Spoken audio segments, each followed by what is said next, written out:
What's going on, fellow Packers fans? It's Nick Fargo here. Shout out to all my fellow cheeseheads out there, and shout out to all my Pack Attack crew. Now, OTAs have started for the Green Bay Packers, which means we're getting our first looks at this year's team. And there were some interesting observations that I've noticed, and I want to go over all of them with you guys, so I hope you guys enjoy. First off, rookie safety Josh Jones, who we drafted with the 61st overall pick, is looking like he can make an immediate impact for us this season. Jones showed off his speed by closing in on the ball and providing several pass breakups. In fact, during one drill, his closing speed to the ball led to a collision with Jeff Janis that knocked both players to the ground. It's just one practice and no pads, but Jones was flying all over the field. He looks like he could be an exciting guy to watch this offseason. Jones also brings a lot of versatility with his game. He has the speed to play in several different spots in coverage. In fact, his movement ability could even be a huge asset at inside linebacker, where the Packers have struggled recently to develop a true coverage player capable of handling the many sub-packages of our defense. Speaking of safeties, Tuesday's practice showed that the Packers plan to have more than two safeties on the field in 2017.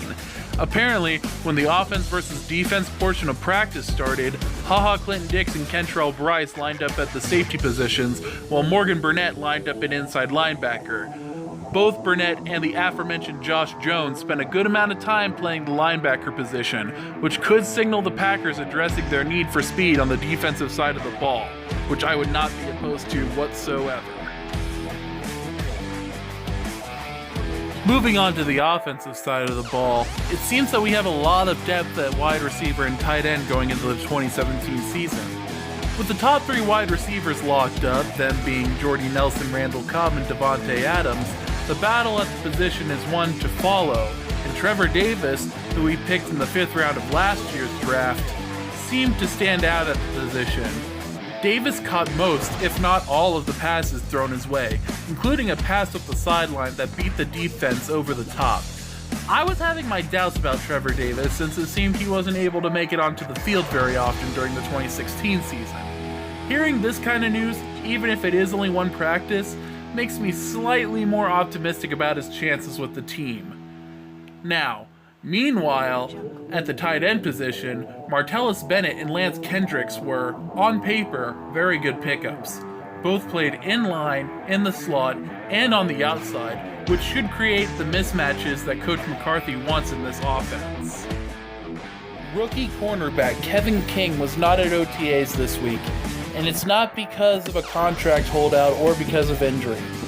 Simply, it's because Washington runs on the quarter system.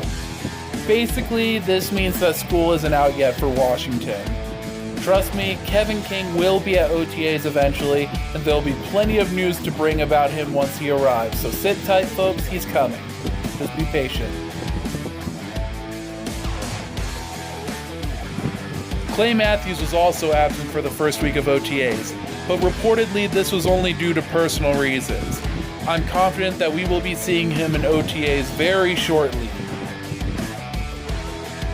Now, unfortunately, Corey Linsley, our starting center, was out of the first week of OTAs due to injury.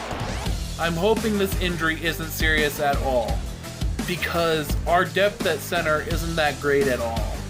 The person taking Corey Linsley's snaps as center this week was none other than everyone's favorite, Don Barclay.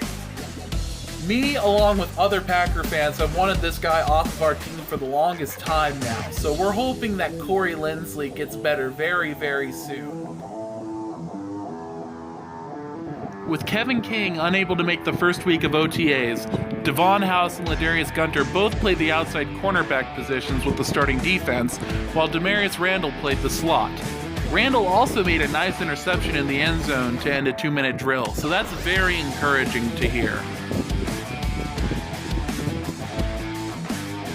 With Clay Matthews and 4th round rookie Vince Beagle not at practice, the outside linebacker group looked pretty thin. There were only 5 players practicing in the group.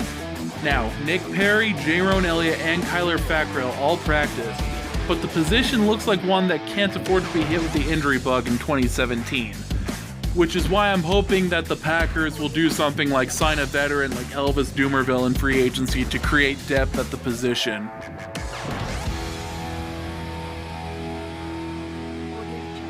Running back Ty Montgomery looked more like a running back during practice. The former wide receiver added some extra muscle and bulk in order to physically fit the position. He may wear a receiver's number, but it's no secret that Ty Montgomery is definitely a running back from here on out. And finally, as Jordy Nelson gets older, it's looking more like he could be taking more snaps from the slot going into 2017. Basically, think of how the Cardinals are currently using Larry Fitzgerald. Fitz was almost exclusively a slot receiver over the past few seasons, and his size makes it difficult for smaller corners to cover him. So I think this will turn out nicely. Nelson got a lot of snaps from the slot in 2013 when Randall Cobb was sidelined with a broken leg, and he had a few big plays from there last season as well. Anyways, I'm really looking forward to seeing how things progress as the offseason continues. Let me know your thoughts down below.